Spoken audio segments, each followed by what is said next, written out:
Então, muito boa tarde a todos, sejam bem-vindos a essa Tarde. reta final aqui dos seminários Interlocuções da Clínica Lacaniana, com o tema da submissão.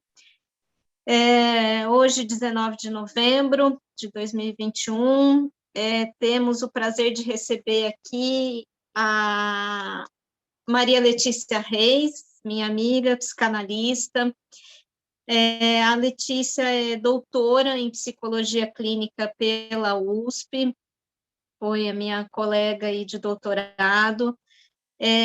Também é mestre em psicologia clínica, com um trabalho muito legal sobre as memórias das análises das crianças, quando elas, depois, o que resta, quando elas se tornam adultas, um trabalho muito bacana que está publicado sob o título Infância e Memória, pela editora CRV. A Letícia também é curadora de um experimento muito legal, que é o livro Perché mi piace, que é um livro em que ela convidou várias mulheres para escrever simplesmente sobre qualquer coisa que elas quisessem. É um livro bacana, ela fez a curadoria e a ideia foi tão bem acolhida que parece que vai ter uma versão no Uruguai, né, Letícia, desse livro. Vai em Recife. Em Recife.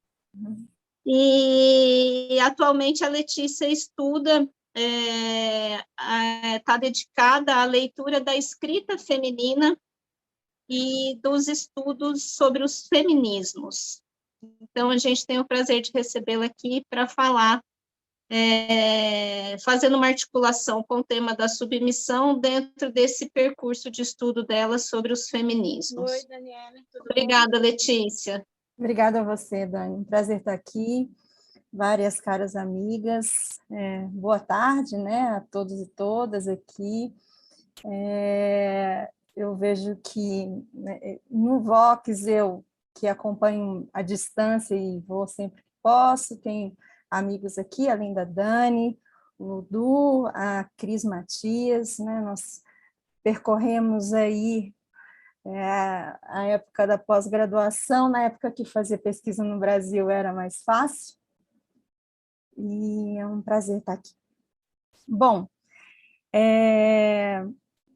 a Dani falou aí do percurso, né, que eu venho fazendo academicamente, que é uma pesquisa sobre memória, depois no doutorado uma pesquisa sobre conceito de experiência, e agora a leitura dos escritos feministas e me atendo à escrita da mulher. E aí eu fiquei pensando, porque numa conversa que eu tive com o Du também, ele estava falando do Vox estar pensando nessa questão da pesquisa e da psicanálise, né? Eu venho me dando conta de como essa pesquisa sobre os feminismos, e eu quero deixar claro que é uma pesquisa em andamento, né? Não tem nada concluído, tem proposições, trago um argumento, mas é uma pesquisa em andamento. Eu tinha pensado em colocá-la dentro de um projeto de pós-doc, aí veio a pandemia, e aí eu curti, estou gostando de escrever de um jeito menos acadêmico, uma coisa mais ensaística, e aí eu me dei conta que, assim, falar de memória, né? Experiência, e agora chegar sobre a escrita feminina e me ver escrevendo sobre isso, né, tem uma ressonância, né, tem uma relação entre uma coisa e outra, né?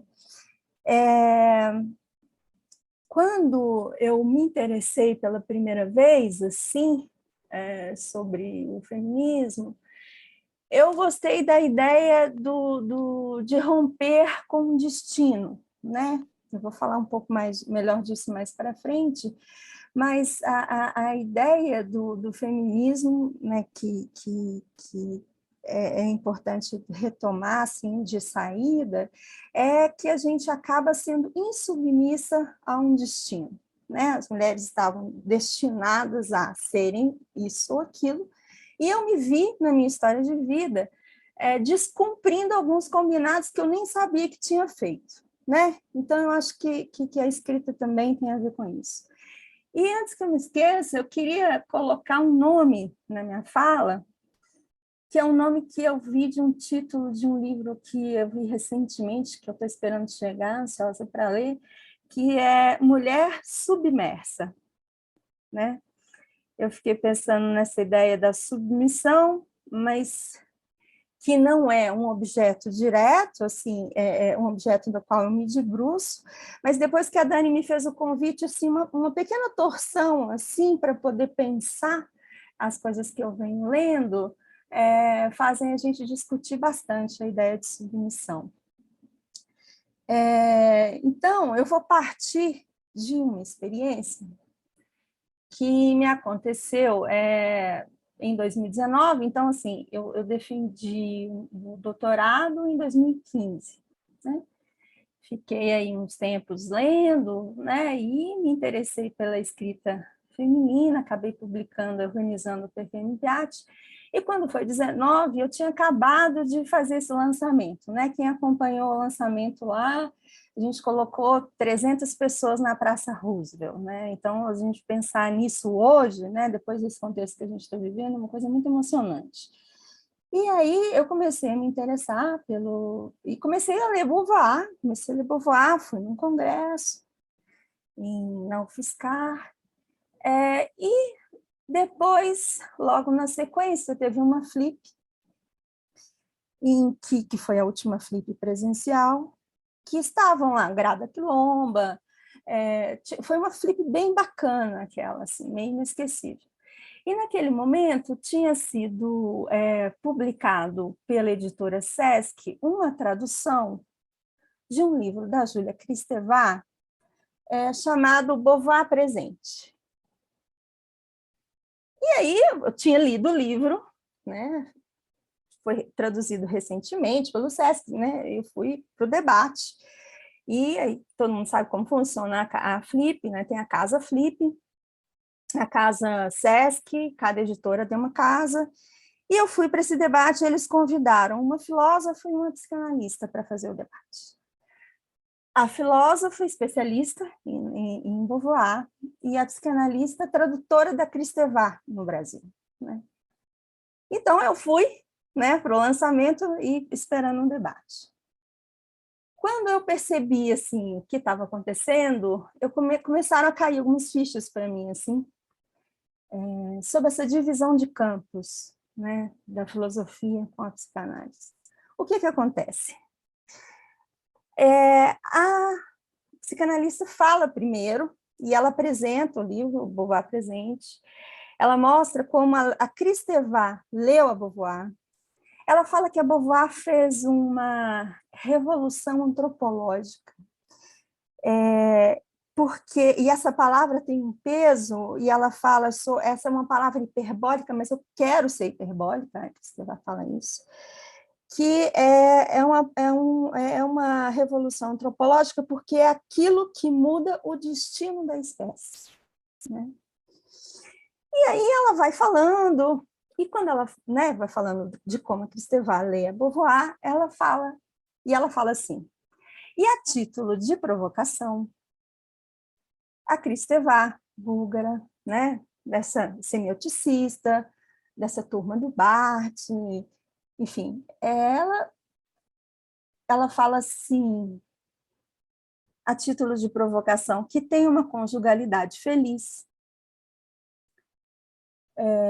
casada com Philippe Soler, mãe do filho dele, e isso fica ali, né, meio assim, isso tá no site da Flip, se quem quiser ouvir esse debate depois, vai lá.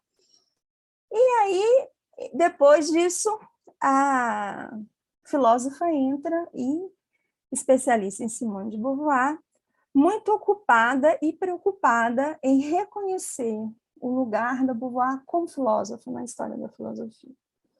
Legítimo, né? Então, assim, e aí na hora das perguntas, tem alguém que fala lá, em Sartre, o argumento da filósofa Em nenhum debate que se fala sobre Sartre fala da Beauvoir, né? Então, por que tem que estar ligado o nome da Beauvoir sempre a Sartre, né?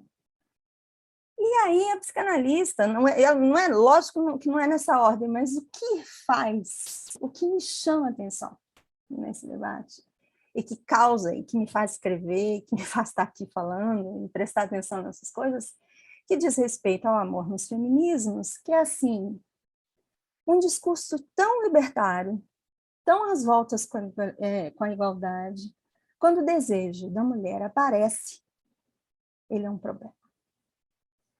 E aí, isso me chamou muita atenção. Em um dado momento, a psicanalista fala assim, para a psicanálise, o amor importa. E aí eu fiquei, assim, ali eu fui para ouvir o debate do livro, né? Me vi ali entre duas especialistas, né? Cada uma na sua área. E o que me chama a atenção é que como a resposta a isso, da filósofa, acaba puxando um coro, acaba puxando um aplauso, e a plateia, assim, uma casa lotada, você imagina, as pessoas sentadas no chão. Beauvoir tem esse efeito, né? Se fala alguma coisa de Beauvoir, pipoca gente para ouvir e tal. E aí, naquele coro, aquelas palmas em torno, né? Dessa experiência que a filósofa traz sobre liberdade e igualdade. Ou seja,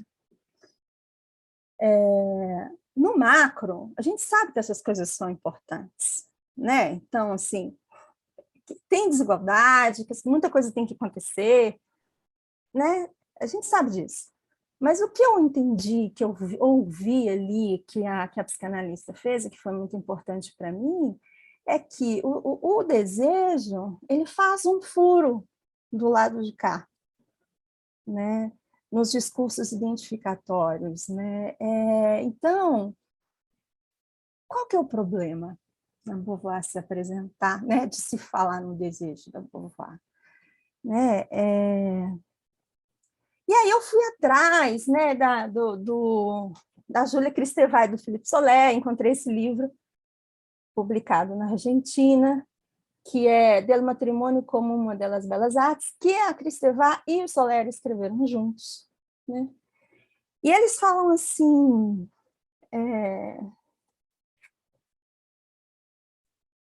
eles lograram algo esplêndido, tanto a Beauvoir com Sartre, mostraram ao mundo inteiro, deslumbrado e sempre invejoso, que um homem e uma mulher podem viver juntos, falar juntos, escrever juntos. Façam a prova, vejam se é fácil. Então, isso me trouxe várias questões assim para poder pensar clínica, como é que fica a situação amorosa, erótica, né, das feministas, né? Porque, assim, se a psicanalista lá resgatou a Beauvoir mulher, aí eu escrevo assim, a amante, né, a mulher, a amante, e diz em bom tom que para a psicanálise o amor importa, sua voz foi apagada pela fúria militante do salão, que fazia parecer que o gênero ali era colocado como uma posição política que trouxesse a marca de uma sobriedade e de pouca submissão à vida amorosa, né? Então, assim, pode uma feminista amar como uma feminista ama, né? As paixões são injustificadas, né? Como que faz para amar e ser livre, né? É mais difícil amar atualmente, né? E paralelo a isso, alguns anos atrás, eu tinha uma paciente que ela estava em análise já há um bom tempo, até que ela interrompe a análise, dizendo que depois de começar a participar de um partido e está politicamente mais ativa, militante, ela me disse que era incompatível para ela fazer análise num consultório burguês do Paraíso, né? E isso tem muitos anos, gente. Isso foi before it was cool, assim, antes da gente falar como fala, e com razão hoje, né, em tudo que está acontecendo, mas ela interrompe com esse argumento legítimo, assim, a pessoa fica se ela quiser, mas ela volta anos depois, apaixonada, querendo saber o que faz com esse amor incompatível na vida dela, porque esse amor não fazia jus à experiência amorosa que ela acreditava. Então, isso começa a trazer uma coisa para mim, pensando no nosso debate assim, de que o desejo é insubmisso. Né? Tem uma coisa aí que não funciona bem no miudinho da vida. Né?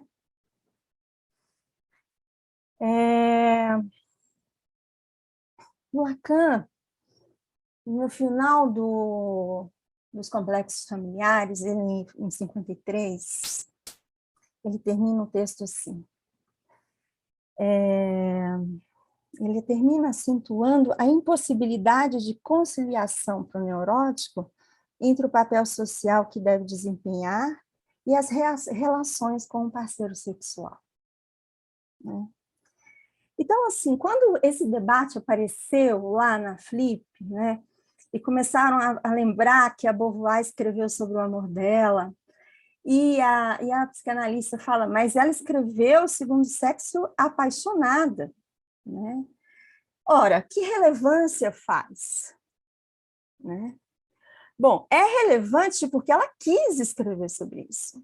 Ela poderia nunca ter escrito sobre isso, mas ela quis, ela escreveu sobre o amor dela com o Sartre, ela tem uma obra vastíssima para além do segundo sexo. Né? Então, assim, eu comecei a me interessar também pelo que ela escrevia fora do segundo sexo, e ela, quando escrevia sobre as mulheres, é muito interessante que ela, quando fazia as personagens dela, ela dizia assim, eu não crio heroínas, né? Eu escrevo sobre as mulheres e a dificuldade de amar, tem um livro dela que chama Mal Entendido em Moscou, né? Que é bem isso, assim, uma mulher ali casada com os filhos do primeiro casamento do marido, assim, sem saber o que faz ali com aquela viagem.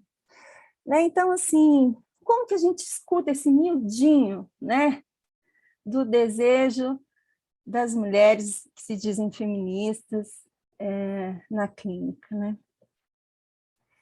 A Dani, eu acho que eu disse para ela que ela intitulou muito bem a fala anterior, né, fazendo essa relação do feminismo, a relação da submissão com o fantasma feminino. Né? Porque é importante, porque assim, não é um fantasma da mulher, é um fantasma do feminino, porque assim, a despeito de quem ocupa o lugar feminino, isso acontece. Né? Tem um filme lindo que estava aí na mostra, que era o amante da Marie Duras. Ela teve um amante quando já estava velha, assim, um amante 30 anos mais novo, homossexual, que ficou completamente apaixonado por ela. Eles tiveram um caso tórrido de amor. E nesse filme ele vai contando, né, são entrevistas que uma jornalista fez com ele vai falando da posição de submissão dele. Né? Não fala exatamente assim, mas ele vai contando o que ela exigia dele, como que era a vida com ela. Então, assim, é muito importante essa ideia do feminino ligado a esse fantasma. Agora,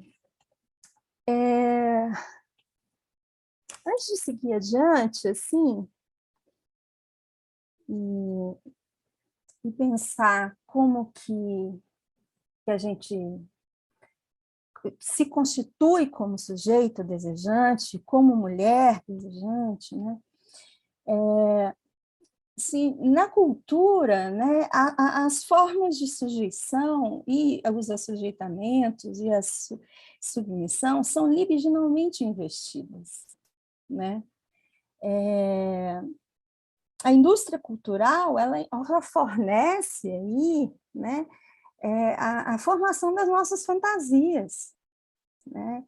Eu me constituí como mulher na década de 90, e eu penso nos filmes daquela época, né, e o tanto que isso compôs, né, a subjetividade que eu sou hoje, né, de como essa indústria cultural influencia nos nossos desejos, nas nossas fantasias, né?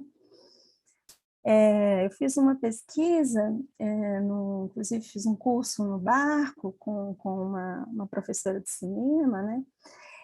Elas vêm dizendo assim que como ultimamente as mulheres vêm sendo contratadas, Netflix, Amazon Prime, Apple TV, para poder fazer, né, o roteiro, para poder prestar atenção no roteiro que é trazido, né? A serviço do que está aquele nu, como, né? Porque assim, a gente está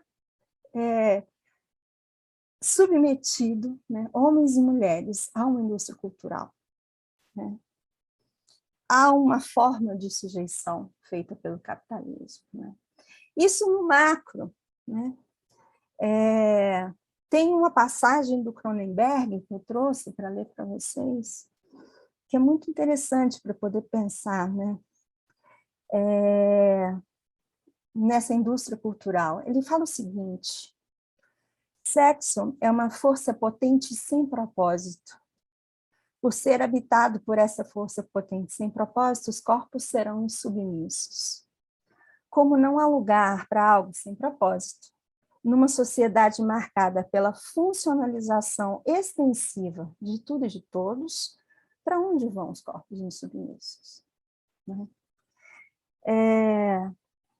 Então, assim, homens e mulheres, de forma macro, estão submetidos a essa indústria cultural, a esse processo de formação das nossas fantasias, né?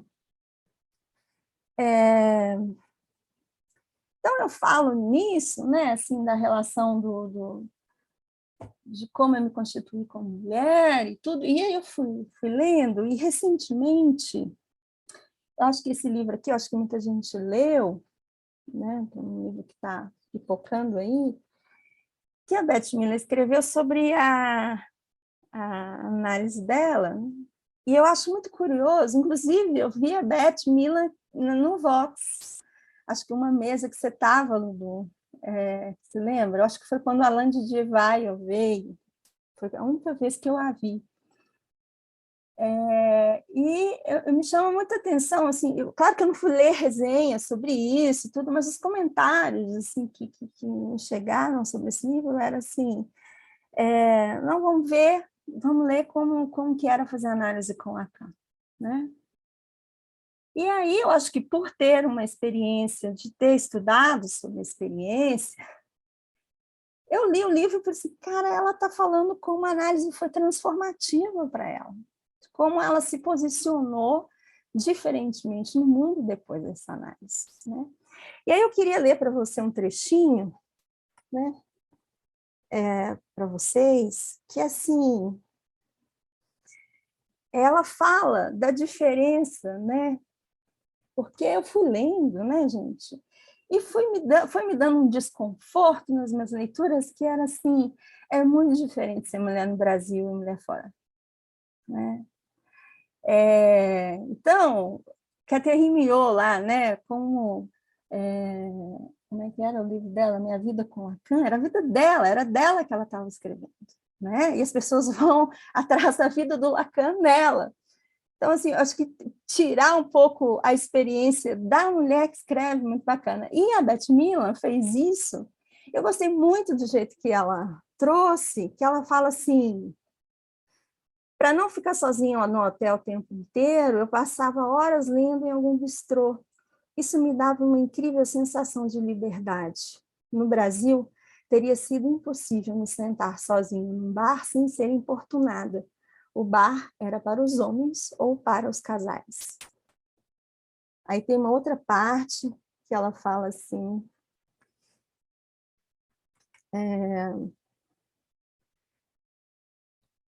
deixa eu ver aqui.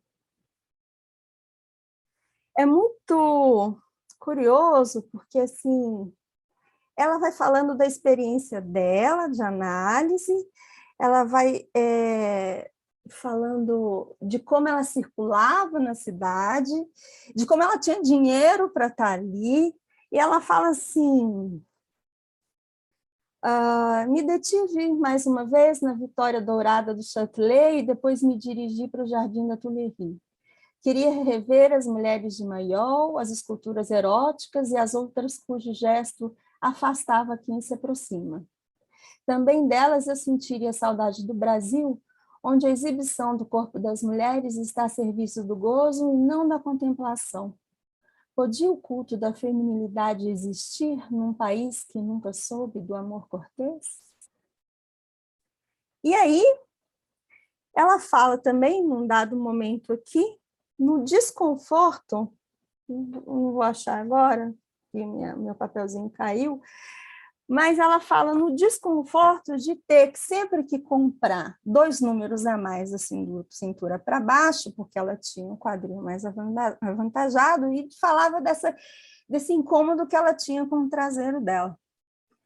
E aí eu falei, gente, olha que bacana, né? Uma mulher que consegue perceber o privilégio que ela tem de ter estudado e ter dinheiro para poder ir para fora, fazer análise com Lacan, fala do corpo dela circulando na cidade, fala da bunda dela. Gente, é muito importante prestar atenção nisso, no meu ponto de vista, né? Então, assim, o como Lacan trabalhava, ok, mas e o que a mulher diz dessa transformação, né, na vida dela? Com a Grada Quilomba foi a mesma coisa na Memórias da Plantação. As pessoas foram, né, que psicanálise é essa? Eu ouvi várias pessoas questionando que psicanálise era aquela, e a perda da experiência de pensar o que foi aquela escrita na vida daquela mulher, né? A importância da vida, da escrita na vida dela. O Foucault fala, né, que a experiência, o conceito de experiência que eu mais gosto, que ele diz que uma experiência é aquilo que causa uma transformação. A pessoa pode sair transformada de seus livros, né? Eu ouvi a Grada Quilomba falar, e é uma coisa assim, de como ela se apropria da história dela, e aí a gente, como analista, vai ler o livro e pergunta o quê? Que psicanálise é essa? Né? Bom, e aí, nesse contexto, né, eu estava falando, a Dani falando no encontro passado, né, sobre a leitura de Freud, de Lacan e a mulher, muito importante, e ela trouxe uma coisa que eu gostei muito, que ela fala da mulher como, né, de como o Freud tratava, né, pela Jocasta, né, e o Lacan pela, como é que chama, Dani? A Gertrude? Não, é com G. Gertrudes. Gertrudes, né, de Shakespeare. E aí eu fiquei pensando, mas, nossa, o Brasil é o país das Jocastas, total. As nossas novelas são vingança, pancadaria, assim, Nelson Rodrigues, né, e de como é diferente ser mulher aqui. Né?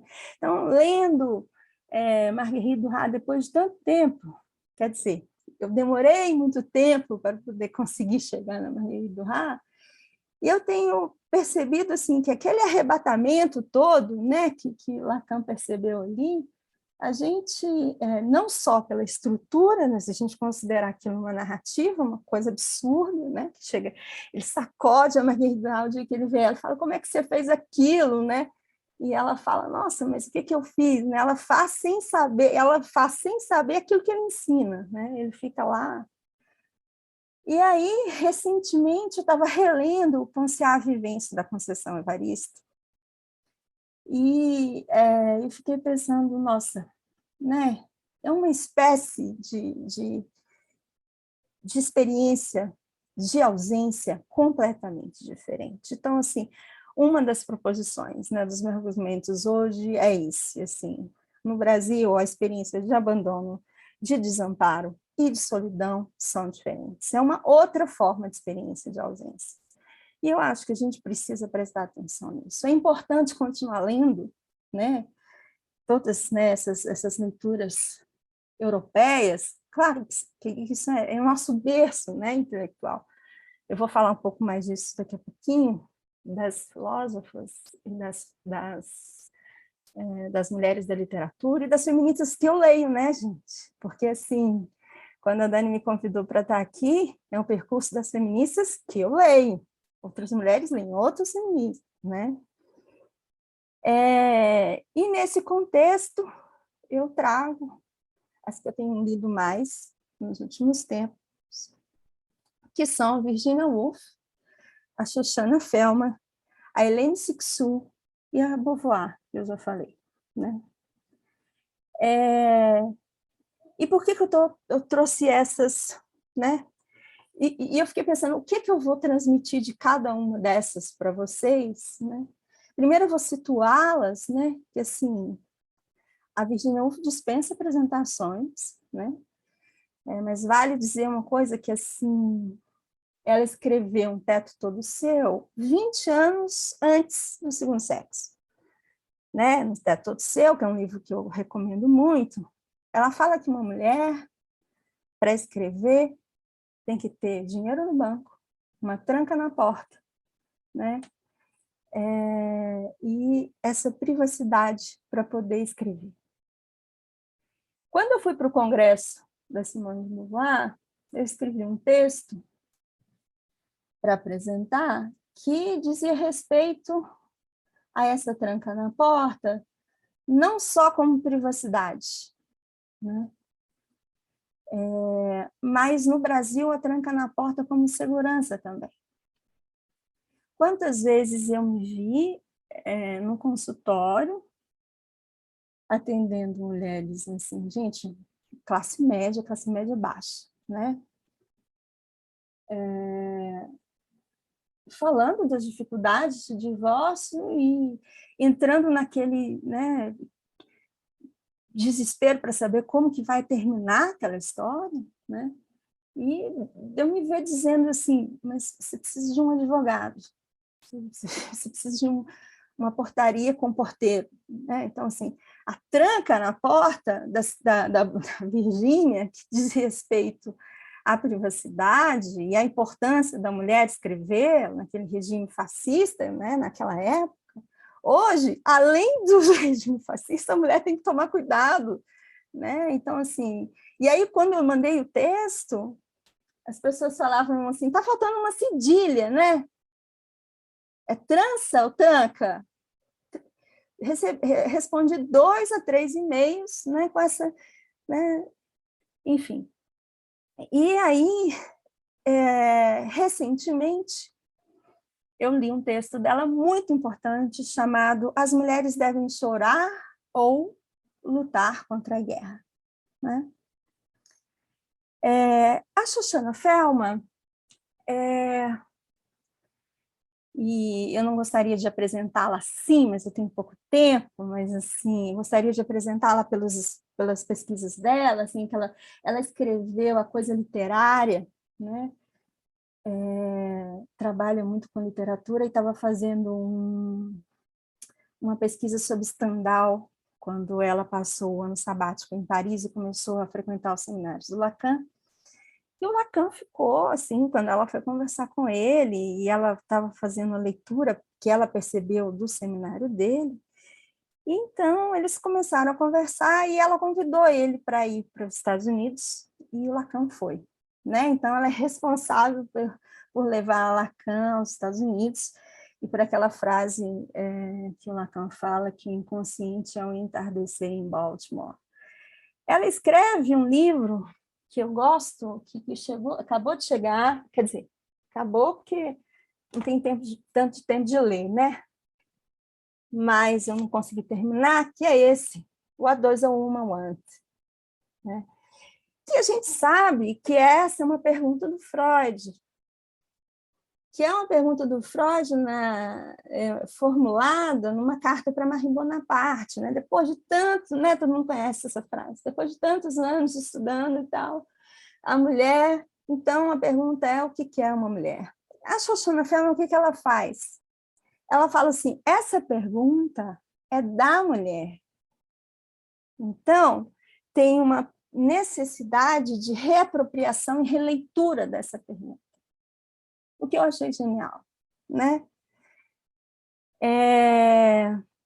A Simone, eu vou ter que voltar nela por conta do título que eu trouxe, de um texto que foi traduzido no Brasil recentemente, um texto que foi publicado somente em inglês, foi publicado um ano depois, O Segundo Sexo, que o título é Está na hora das mulheres darem uma nova cara ao amor. Né? E a última, que eu tenho estudado mais, também junto com a Shoshana, a Virginia e a Simone, que é a Hélène Cixous. A Hélène Cixous, não sei se vocês se lembram, ela tá, o Lacan fala nela, eu me lembro mais especificamente no Seminário 23, quando ele fala da histérica e ele fala da Dora, e aí a Cixous, ela estava com uma peça naquela época em cartaz, em Paris, e eu descobri recentemente nas minhas pesquisas que a Marguerite Duras participou da montagem dessa peça, sobre o caso Dora, né? E ela escreve um texto chamado Hiperrêve, né? Hipersonho, assim como O Riso da Medusa, né? São textos importantes. Ela é responsável pela ida da Clarice Lispector para a França, né? E ela fala, né, que le désir ne me quitte pas. Ela retoma, né, aí o desejo da mulher. E fala da escrita da mulher junto com o sonho e o destronamento do eu. Ou seja, a ideia da escrita da mulher depois de Freud, né, a escrita da autobiografia depois de Freud, é uma escrita que inclui a castração. E a gente agora, né, depois de Lacan, não há relação sexual, sujeito barrado, enfim. Então, a escrita, né, da mulher que presta atenção, né, na psicanálise é uma escrita que trata dessas questões, diferentemente do lugar de fala, né? Lugar de fala, né, o contexto, por exemplo, que a Djamila Ribeiro utiliza para poder falar, é outro vocabulário. Então, assim, quando eu ouço ela falando, né, na coluna que ela publica na Folha de São Paulo, né, sobre o incômodo que ela tem, sobre as pessoas virem falar de Beauvoir e falar de Sartre na vida amorosa dela, eu acho legítimo. Ela está fazendo aquilo lá, mas para a gente, da psicanálise, que pensa na escrita feminina, é uma escrita que inclui a castração. É outro tipo de experiência, né? Então, aí eu pus aqui, eu ia compartilhar a tela, mas acho que aqui vai ser mais fácil. Então, entre as mulheres devem chorar ou lutar contra a guerra. O que quer uma mulher? Está na hora das mulheres darem uma nova cara ao amor. E a chamada pelo desejo da Cixous, esses 4 pontos fazem a gente pensar o quê? Que a mulher também, ela é muito responsável pela forma de vida e pela forma que ama, né? É uma forma que a gente pode pensar de uma agência na própria vida, né?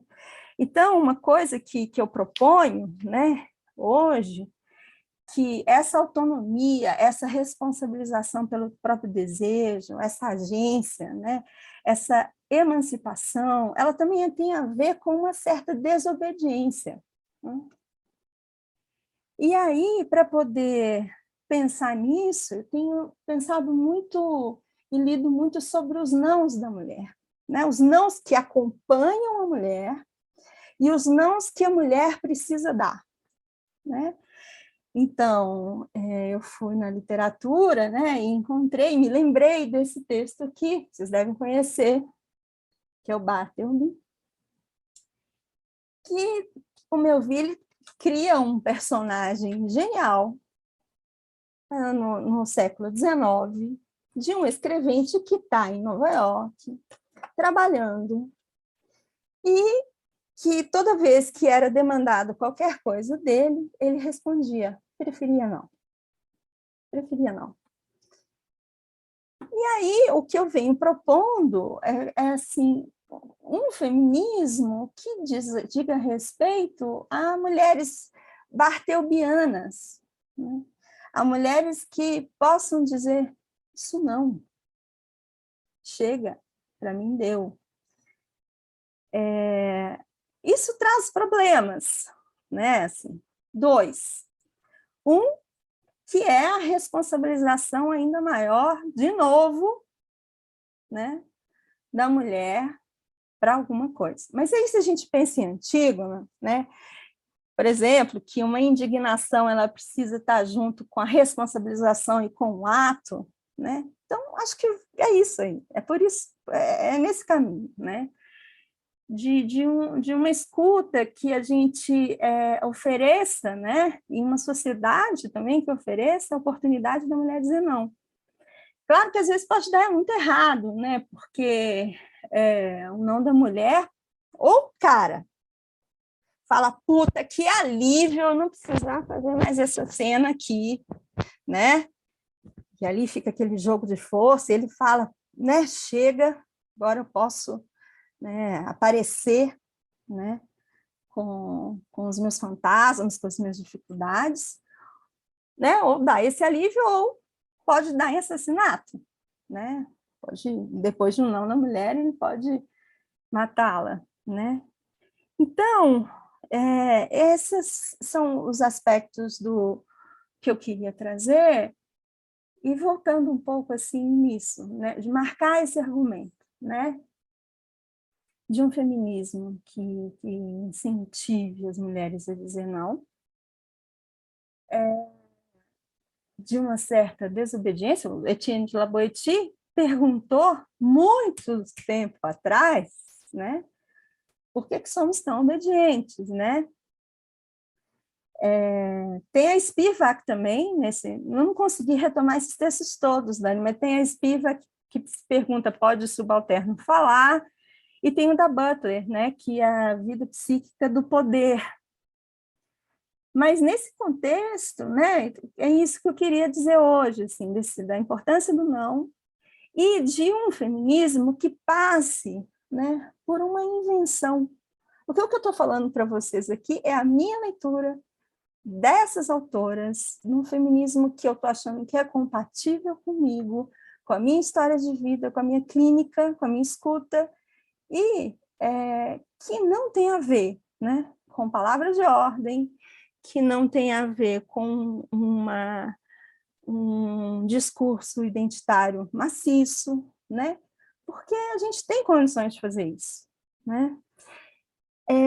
E apanhar dessas mulheres, né, assim, o gosto pelas palavras, de como isso vai compondo, né, a vida de cada uma, dessa apropriação da experiência, né?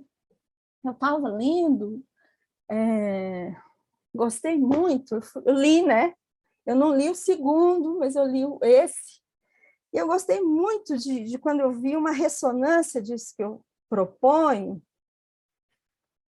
com o livro do Mauro, na página 67, ele diz assim, não existe autoengendramento do nascimento da...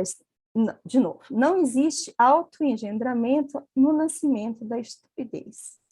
Como disse antes, ela se fertiliza pela disfarçatez das alianças políticas vergonhosas que as precederam, em nome de combatê-las. É fecundada pela covardia reinante nas sociedades democráticas, sempre apoiada no imperativo de não poder dizer não, tampouco de colocar limitações, né? E dentro nessa pesquisa de cinema, já estou terminando, eu fui, então, perguntar, né, para cineastas, gente, eu preciso de uma cena que a mulher diga não sem falar por quê. Só não, né? Não para nada, não sem justificativa, porque não é só o não, né? Dizer não e não precisar ficar se justificando também. Então, Eu agradeço muito a Raquel Peregrini, professora de cinema lá em Santos, que me mandou, então, essa passagem. Ну, а зовут вас как, товарищ лейтенант медицинской службы? А? Маша. Маша. Красивое имя.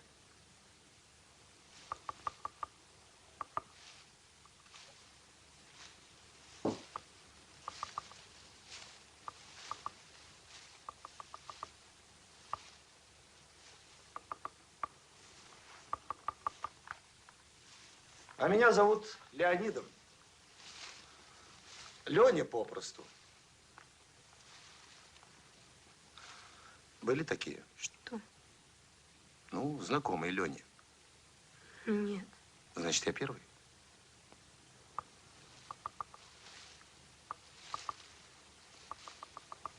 С Украины? Почему? Ну, красивые, упрямые.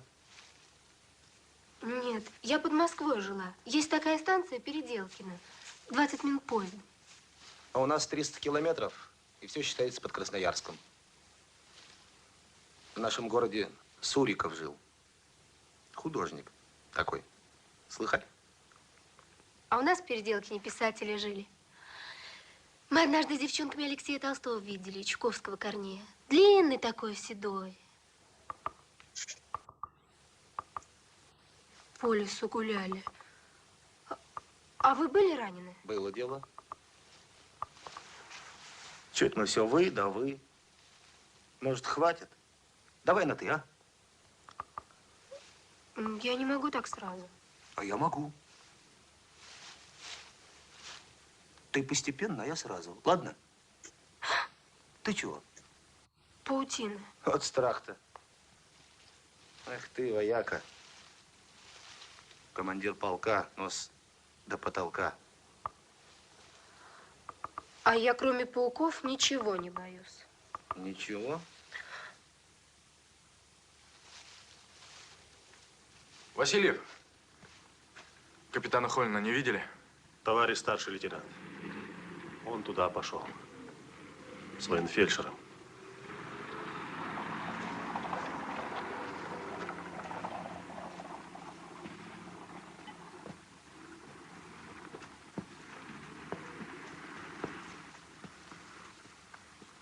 Пройди по веревке. Ты же ничего не боишься? Пройду.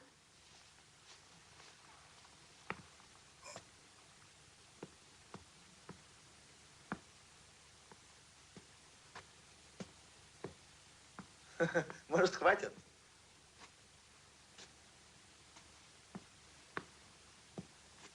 Ну, прыгай. Я поймаю. Ну.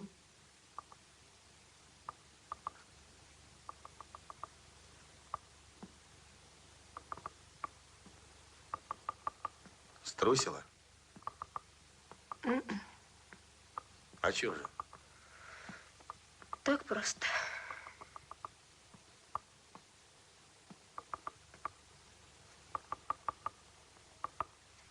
Струсила? Ну, ладно. Я тебя прощаю. А мне не надо вашего прощения. Не надо?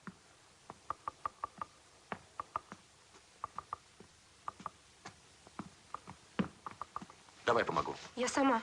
А, сама. Эх!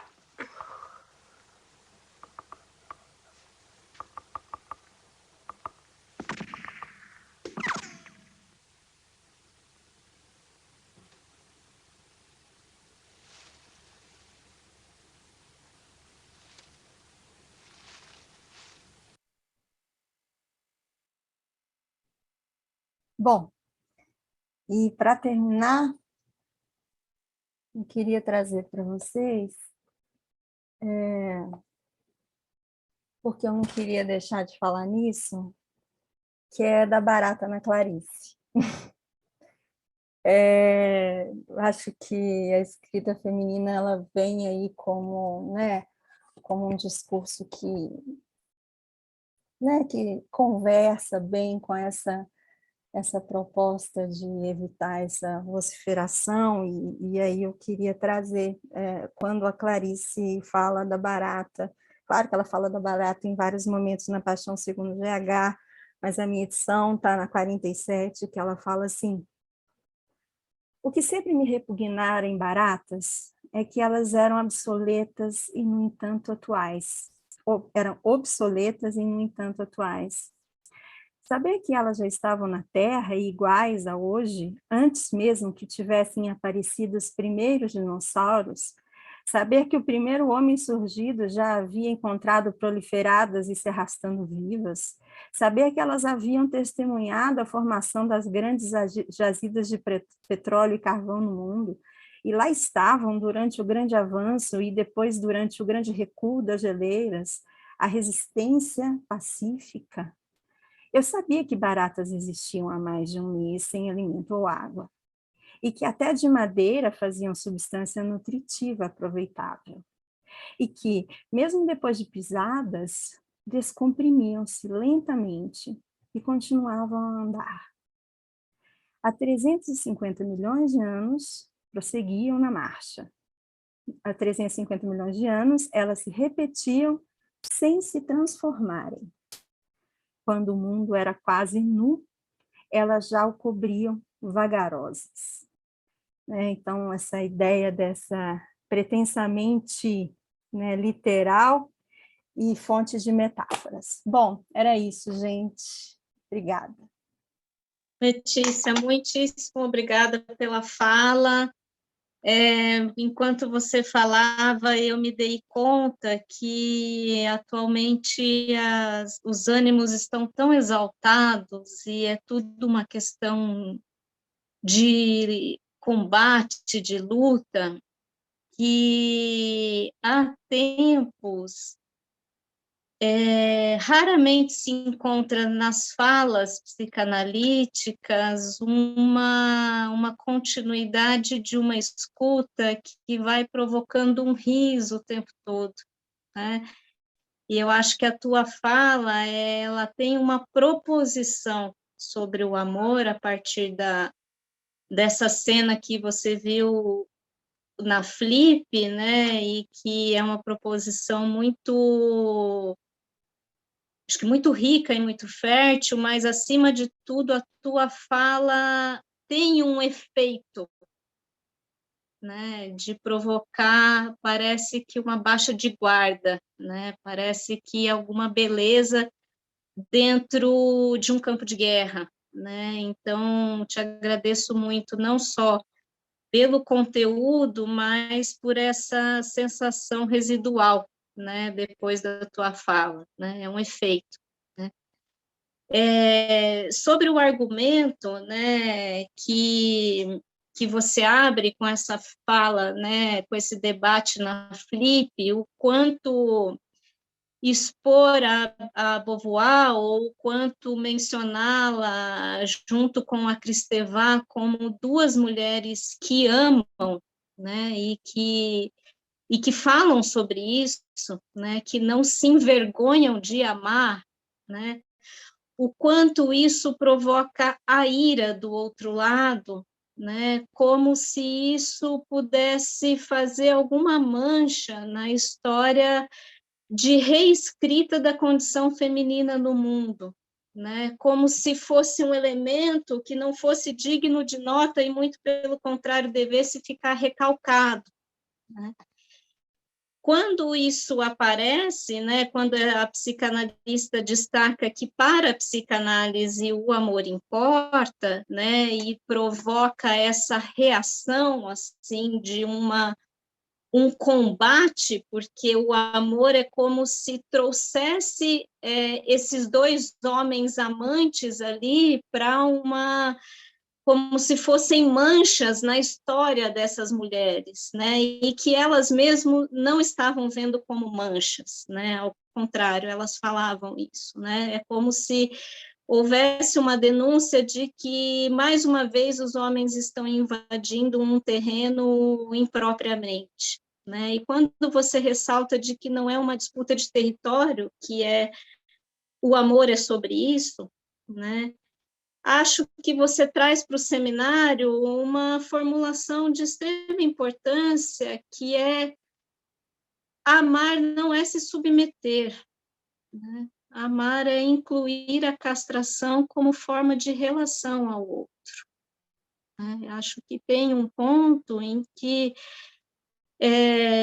nós discutíamos, né, esse ano no seminário 8, a transferência, né, o quanto Lacan sim vai reformular a transferência, mas também vai poder oferecer uma outra definição do amor, né, que não seja um amor pela via da identificação a uma completude, né, o amor como forma de troca, né, para completar o ponto que não tem, mas sim como aquilo que comparece ao próprio desencontro, né, uma parceria que comparece ao desencontro. Essa frase belíssima, é claro que não é minha, né, do Manuel de Barros, mas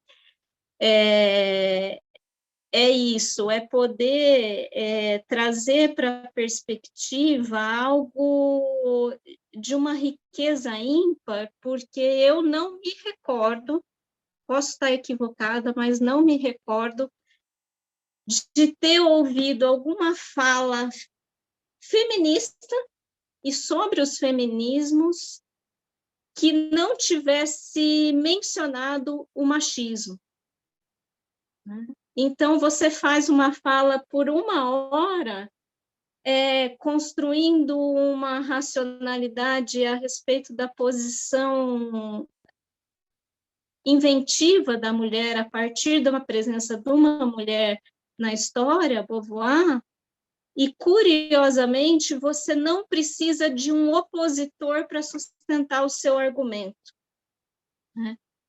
E isso acho que de uma contribuição ímpar, né? Então, traz, você falou da Sixus, né? Eu me lembrei, fui até ali na minha estante buscar, tem um debate maravilhoso dela com Foucault, sobre o que é o romance, né? Ele a convida para dialogar sobre, obviamente, a Marguerite Duras,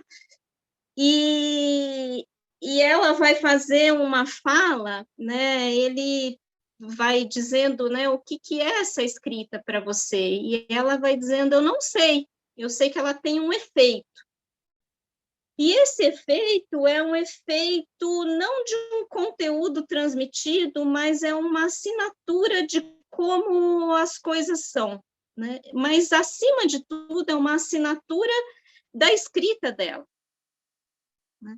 A própria obra é uma assinatura, né, de escrita.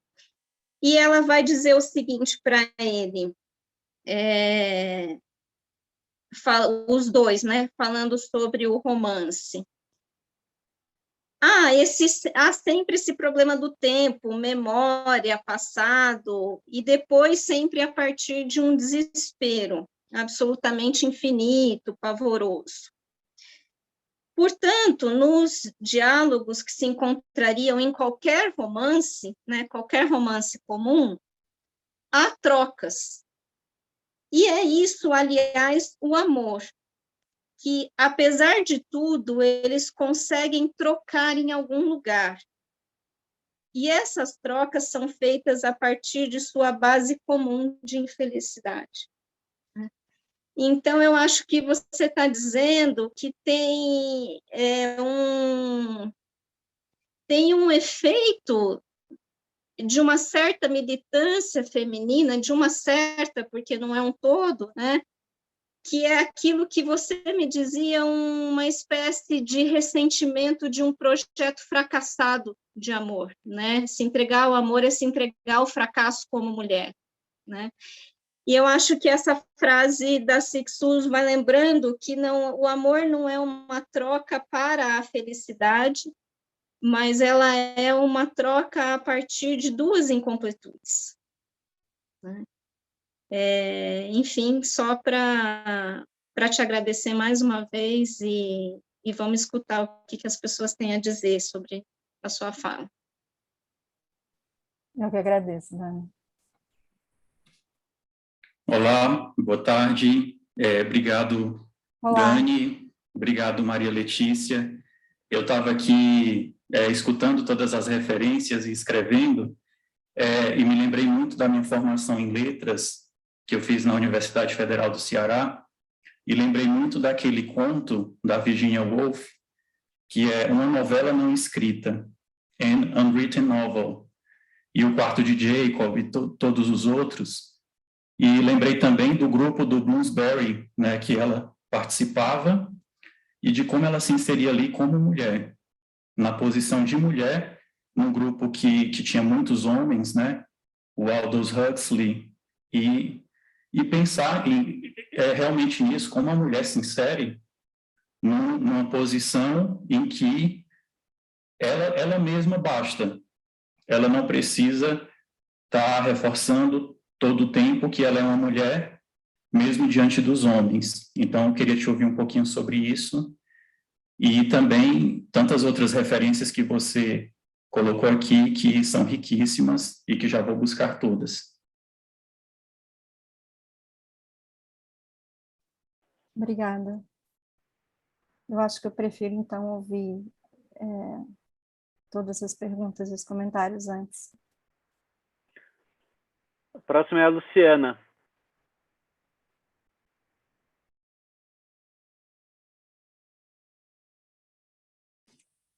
Estava penando aqui para conseguir abrir a voz. Está me ouvindo? Lê, obrigada, adorei. Adorei. E, na verdade, é um pequeno comentário só, que eu acho que conversa com tudo que você falou, que eu teria um exemplo para te dar, não do cinema, mas da literatura, que é um livro que se chama Não, da Bruna Mitrano, um livro lindo, lindo, de poesia, que eu acho que as mulheres da nossa geração, poetas, estão trabalhando isso de uma maneira assim, belíssima, conversam com você, que é o mesmo grupo, né? Tanto a Bruna Mitrano quanto a Mar Becker, da Mulher Submersa, que você trouxe, e o Vingar, da Daniele Magalhães. Eu acho que os três dão uma conversa e são bons exemplos dentro da poesia para isso que você trouxe, na medida em que você fala, né, das pessoas que você lê, e, bom, essas estão sendo as mulheres que eu tenho lido atualmente. Mas foi lindo, muito obrigada, adorei participar. Obrigada, Lu. Sueli. Eu também gostei muito, Maria Letícia, muitíssimo obrigada. Encontro uma sintonia gigantesca, assim, total, com as coisas que eu estou me esforçando por elaborar, e o que é mais importante não é a sintonia, embora isso seja fundamental para a gente prosseguir, é que você traz muito mais inputs para isso que eu estou elaborando, a partir da tua experiência e do que você tem trabalhado, né? Então, eu queria fazer uns breves comentários, assim, para complementar com coisas que estão do meu lado, do meu trabalho, mas que dizem respeito a nós todos, e a respeito à psicanálise, né? Assim, primeiro, eu diria assim, né, retomando algo que você falou, né, o machismo é uma cena culturalmente estruturada e é uma cena, e como toda cena, os personagens são protagonistas dessa cena igualmente. Então, a personagem feminina, o desejo feminino nessa cena é protagonista do machismo tanto quanto o homem, né? Essa é a primeira coisa que eu gostaria de dizer. Depois, em segundo lugar, eu gostaria de dizer que essa estrutura e esse lugar da mulher, ou da frequência de vibração feminina, né, é historicamente constituído, né? Eu diria, coisas para a gente pensar se é mesmo, tá. Até onde eu fui, me confirma que isso tem a ver com o que eu chamo de regime de inconsciente estruturado principalmente a partir do século XVI, né? Quando se dá a colonização, a escravidão e o início do capitalismo. Claro, que vem se transfigurando, mas, digamos, a perspectiva funcional é a mesma, né?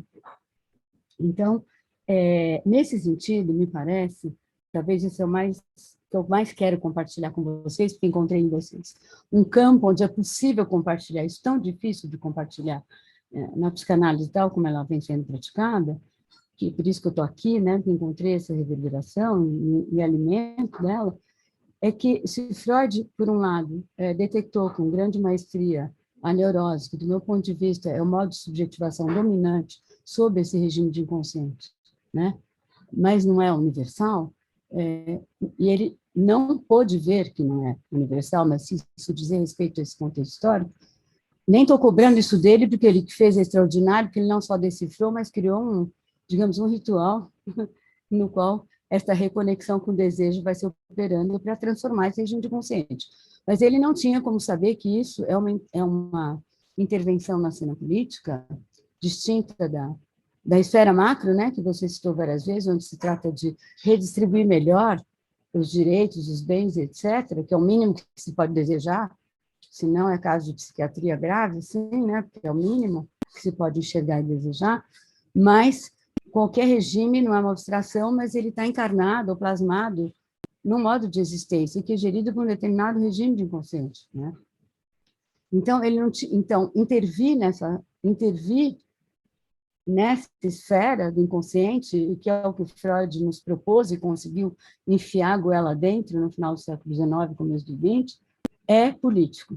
É isso que eu tenho chamado de micropolítica, porque se você só interfere na esfera macro, você pode até mudar mesmo a composição dessa distribuição, que é o mínimo, como eu disse, até mudar bastante, fazer um capitalismo super socialista ou social-democrata, mas se você não desfaz a gestão do regime de inconsciente dominante, não cria outro, que é o trabalho que a psicanálise faz, tudo volta para o mesmo lugar e não tem por que ficar choramingando. Então, assim, dentro disso, eu termino assim, você trouxe a Djamila, né, que fala do lugar de fala, e fala do lugar de fala porque muita gente já falou, né? Assim, isso vem sendo dito há milênios, né? Quer dizer, milênio. O feminismo fala disso o tempo inteiro. Que bom, ela tem o grande valor de ter trazido à cena pública esse debate. Eu diria que mais do que ocupar o lugar de fala, que está na cena macro, o meu lugar de oprimido é um lugar silenciado, então eu vou encher de fala este lugar. Não vou mais ficar no silêncio. Beleza, importantésimo. Só que mais importante do que isso, acho que o que você nos traz, e eu concordo, é o que eu tenho tentado pensar, se trata de falar desde um outro lugar. Falar desde um outro lugar, que é um lugar que já não é da performance dessa protagonista mulher nessa cena, né? Então, eu diria isso, assim, para terminar também, o Bartleby, né? Que, claro, na minha formação ele tem uma super importância, porque a filosofia, que a minha primeira formação filosófica, o Bartleby é um grande herói. Eu estava pensando essa semana, e foi gozado você trazer ele, eu sempre adorava ele como uma ótima solução, e essa semana eu pensei, espera aí, ele disse, I would prefer not, né? Eu preferiria não. Só que, pelo que eu estou vendo, nas experiências ou minhas, ou das minhas pacientes, de se deslocar dessa performance, não basta dizer eu preferiria não. Como que eu abro uma possibilidade de, com este meu não, eu abrir no outro uma possibilidade de um deslocamento da performance dele e fazer com que essa dança seja possível desde um outro lugar que não seja da identificação ou dessa ilusão de completude, que é a nossa toxicidade máxima nesse regime de inconsciente, que é essa ilusão de completude, que é própria da nossa cultura. Outras culturas têm outras maneiras de lidar com isso, né? Como criar essa outra dança? Porque dizer, ocupar o lugar de fala e eu preferiria não, ainda estamos no mesmo lugar.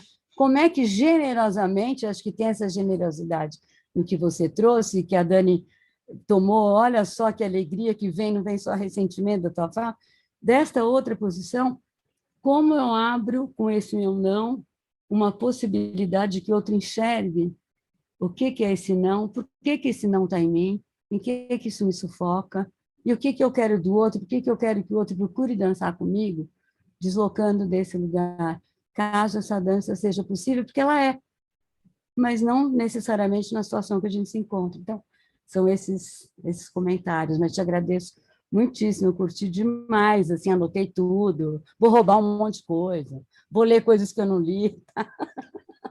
Obrigada, Sueli. Agora é a Josiana. Olá, tá me ouvindo? Olá, Josiana. Oi. Eu gostaria de agradecer, foi muito reconfortante ouvi-la, até porque eu estudo Simone de Beauvoir a partir da filosofia, mas tenho encontrado uma dificuldade que está vinculada também com esse discurso de associar Simone de Beauvoir a Sartre, mas é exatamente um efeito reverso. Se fala tanto de Sartre, que se acaba esquecendo da própria Simone de Beauvoir pela via negativa. Tenta-se tanto mostrar como a Simone de Beauvoir não é Sartre, que o outro lado da moeda não está sendo mostrado, o que é a filosofia de Simone de Beauvoir. Se ela não é a filosofia de Sartre, essa negação não gera automaticamente uma afirmação. E aí o meu processo agora é mostrar por uma via afirmativa também, sem essa oposição a Sartre, o que é a Simone de Beauvoir. Isso envolveria a relação com Sartre, mas no nível filosófico. E eu gostei muito, assim, quando você falou que para a psicanálise é importante falar de Sartre, e para a filosofia também é.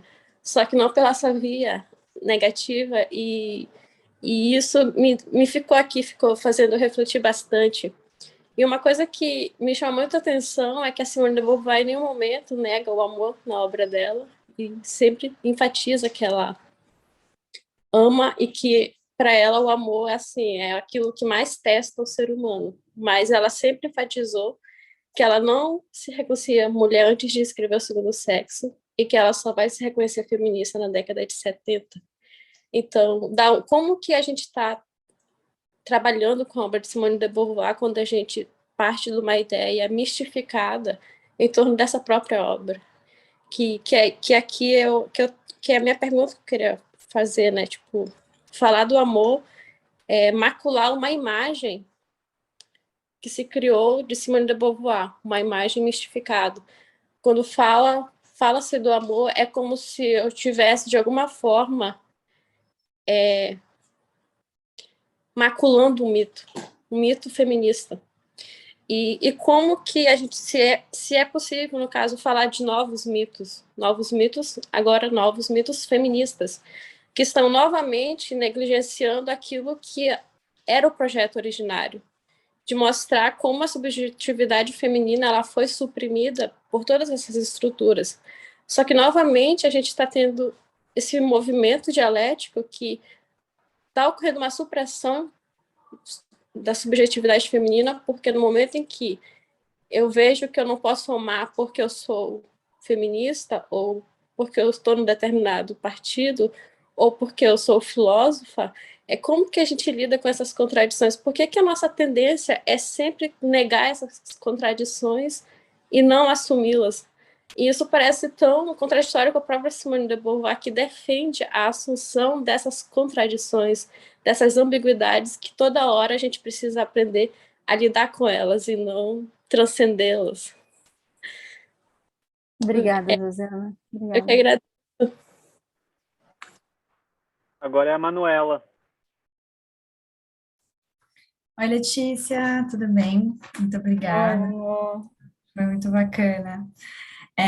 Bom, eu lembrei de duas coisas, uma é sobre a tranca e a trança, eu não tinha escutado você falando disso ainda, o Freud, eu lembrei muito de uma passagem do Freud, no texto da Feminilidade, que ele fala assim, acredita-se que as mulheres pouco contribuíram para as invenções e descobertas da civilização, mas talvez elas tenham inventado uma técnica, a de tecer e trançar, e aí ele vai falar porque tecer e trançar é uma técnica, enfim, é bem curiosa essa parte do Freud, assim, e que me faz lembrar também uma obra do Tunga, porque o Tunga, ele faz um mito das gêmeas siameses, e aí ele vai usando uma trança para fazer uma relação com a questão do falo, a questão da cobra, muito interessante essa mítica que ele cria.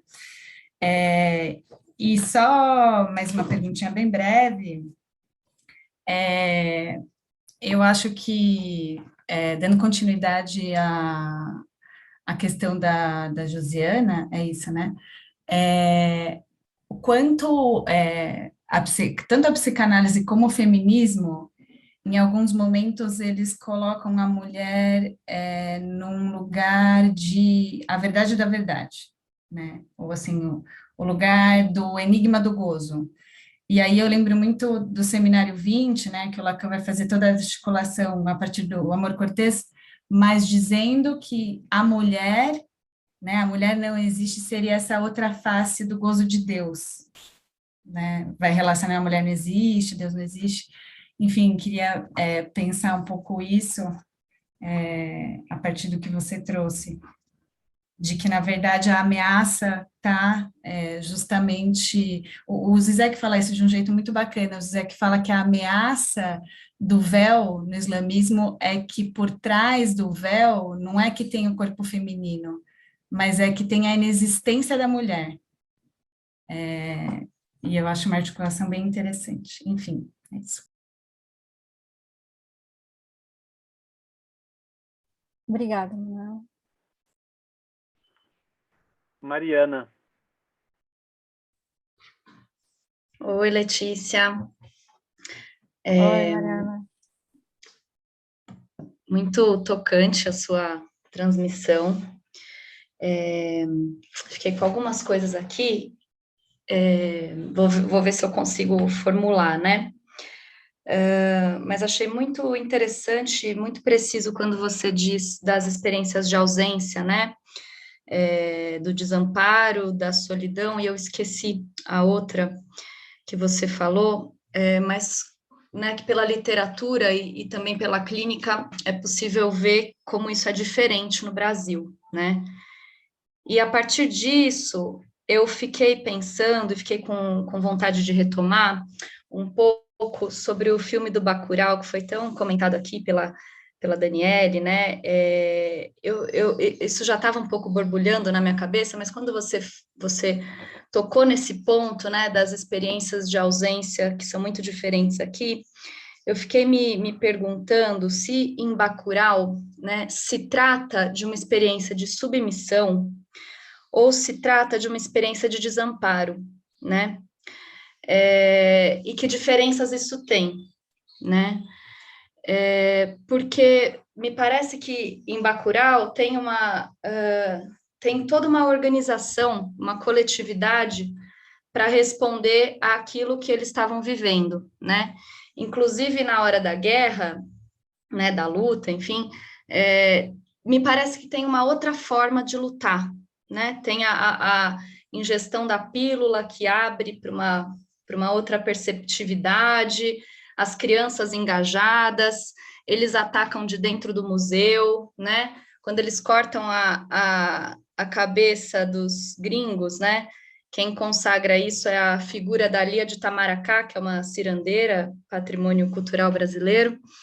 E eu fiquei pensando um pouco nisso, né? Se é uma experiência de revanche, se é uma resposta de revanche, ou se é um outro tipo de resposta, e fiquei com isso que você falou, da diferença aqui no Brasil, né, em relação a essas experiências de ausência, se também no dizer não, né, quando se diz não, também são outros tipos de não. Fiquei pensando nisso, né, por exemplo, em Bacurau, né, para mim ficou muito forte, assim, aqui não, assim não, vocês não, né, então eu fiquei me perguntando se era uma experiência de revanche ou se era um posicionamento, né? Enfim, uma questão que ficou aí já há algum tempo na minha cabeça e com a tua aula me veio mais claramente. É isso. Obrigada, Mariana. Priscila. Letícia, muito obrigada. Prazer ouvir. Pensando do ponto de partida, né, da fala da Flip, e que poderia, assim, a princípio, ficar como nós, as psicanalistas e as outras feministas que não sabem nada do amor, né, que eu acho que é um risco que nós corremos, como você vai trançando isso, né, e vai construindo uma narrativa que fala no outro lugar, uma narrativa amorosa, e eu gosto muito da palavra lugar de fala, e acho que a gente, né, porque tem todas as oportunidades que eu tenho dito que a gente precisa se apropriar desse significante, né, porque o lugar de fala fala de uma posição no discurso, né, lugar, né, que eu acho que você situa isso de uma maneira tão bonita, né, e faz desdobrar, como disse Sueli, né, já não está mais localizando o lugar, mas já está produzindo a partir de um lugar, e isso queria agradecer muitíssimo isso, e te dizer que fico muito curiosa para saber por onde você vai desdobrar a sua pesquisa a partir dessa cena de cinema que eu acho bonita, né, do não sem justificativa.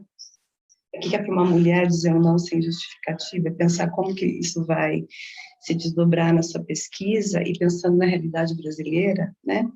Quais são as condições, a realidade latino-americana, né? Quais são as condições para que o não tenha uma eficácia simbólica, né? E quais são os outros lugares quando esse não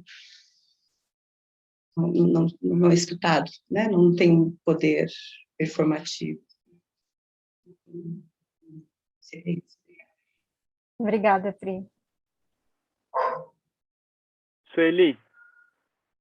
Vou falar bem rapidinho, que eu sei que a gente não tem tempo. Só complementando, e tem a ver com o que Priscila acabou de dizer, e outros disseram anteriormente, que, no meu entender, assim, quando eu falo dessa potência política que é própria da psicanálise, que é intervir no regime de inconsciente, que provê a consistência existencial de um regime que não é uma abstração, eu vejo que isso é muito diferente do que a politização da psicanálise, no sentido, eu sou psicanalista, mas eu também sou ativista. Eu sou psicanalista, mas eu também sou feminista. Eu sou psicanalista, mas eu atendo o pobre também nas praças públicas e na periferia. Nada contra, porque é ótimo fazer isso. Não atendo só a classe média e elite. Tem uma potência política que é própria da psicanálise. E eu sinto que é isso que a gente precisaria estar reconhecendo. Eu, pelo menos, a minha batalha vai por aí e que se junta com a batalha várias necessárias nesse campo. E, nesse sentido, Priscila disse, né, retomando o começo, nós, psicanalistas, sabemos do amor e as feministas não sabem, e juntando com o que você falou, né, Maria Letícia, que você leu as europeias, feministas europeias, vou te dizer, eu estou uns anos lendo as feministas latino-americanas, mas não só lendo, porque eu larguei a arte, agora só estou metida na coisa do racismo, feminismo, LGBT, etc., e eu tenho amigas ativistas feministas latino-americanas, tem muitas que eu leio, que eu não conheço, e tem umas que eu venho, que eu conheço há 30 anos, e é impressionante quando elas agregaram essa dimensão micropolítica ao ativismo. Para mim, o exemplo máximo é o feminismo na Argentina. E não é por acaso que, nesse momento, tem uma briganhada no interior do feminismo, que até pensamos com algumas pessoas, inclusive algumas que você citou aí, que você leu, da gente fazer um grupo para pensar esse esfacelamento. Porque exatamente esse esfacelamento está vendo, porque uma parte do feminismo latino-americano e não europeu. Eu morei na França 10 anos e tenho uma formação francesa e estou sempre ligada. É verdade que é diferente na França do que aqui, como mostrou muito bem a Beth Miller. A diferença é que lá a gente é cidadão, e aqui nem cidadão a gente é. Então, no campo da cidadania é muito superior. No campo do desejo, esquece. Está acontecendo coisas muito mais radicais na América Latina. Tá? Não, mas era só isso para botar aí na roda, tá? Desculpa ocupar o tempo. Obrigada, Sânia. Agora a Margarete. Ai, que bom que eu vou falar depois da Sueli. Oi, Letícia, obrigada. Oi, Daniele. Eu realmente ia colocar essa questão que você acabou de dizer, né? De onde será que vem essa ideia de que nós, psicanalistas, sabemos do amor e as feministas não sabem do amor? Né? Eu acho que isso é uma questão, assim, tem várias questões, né, nas falas que foram acontecendo, Letícia, nas algumas questões que você coloca, que eu acho que merecem problematização, né? Eu fico muito tomada, assim, eu venho vendo com bastante interesse essa retomada da Simone de Beauvoir, né? E eu ainda não consegui entender o fenômeno. Eu acho que é uma coisa de recorte geracional, né? Assim, é como se, vamos dizer assim, quem vem pensando as mulheres e o feminino e o feminismo tivesse que se debruçar como a gente fez lá nos anos 60, 70, 80. Né? E eu fico pensando assim, o quanto que esse não que você coloca, né, assim, essa sua proposta do não, ela, na verdade, não é um fruto da chegada daquela movimentação ao consultório, né? Ao consultório psicanalítico. Porque o nosso corpo nos pertence, né, que foi o grande lema, né, do feminismo europeu, americano e brasileiro, né, implicava justamente no não, né? É o não. Quer dizer, eu tenho eu posso ser, né? Eu, mulher, posso ser desejante. Claro que não, vamos dizer, com os conceitos da psicanálise, mas era isso que estava na rua, né? Quer dizer, eu tenho direito à minha sexualidade, eu tenho direito às minhas escolhas, eu tenho direito a decidir quando, com quem, quantos filhos eu quero ter. E no caso do Brasil, isso se transmutou muito rapidamente por causa do fato de que nos anos 80 a tônica era do processo de redemocratização. Isso evoluiu para a construção de propostas de políticas públicas em todas as áreas, né? As delegacias de defesa das mulheres nascem nos anos 80, né? No governo Montoro. Então, você tem todo um empuxo, vamos dizer assim, de preparação de mudança, né? Hoje, quando, por exemplo, o PT chega a dizer, bom, vamos tentar, talvez, colocar uma mulher negra como vice-presidente, isso não sai do nada, né? Nem nasceu nos últimos 5, nem nos últimos 10, nem nos últimos 20 anos. Olha, tem chão, né? Tem chão no mundo e tem chão agora.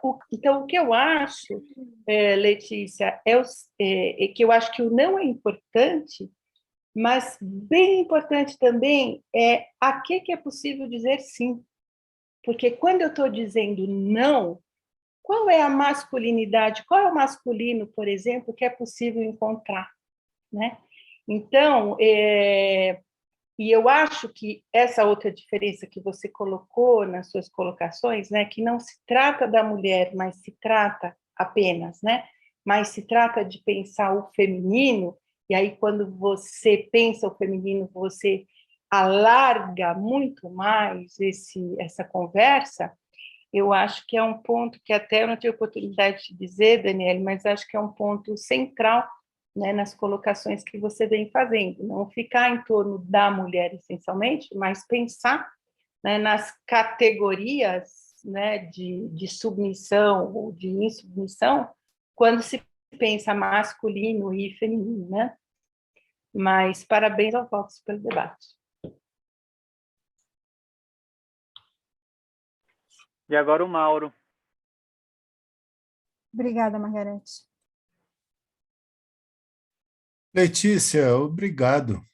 Obrigado pela fala, obrigado pela presença. E eu estava tão encantado com a sua fala que eu tinha colocado aqui logo no início uma pergunta para fazer para você e esqueci.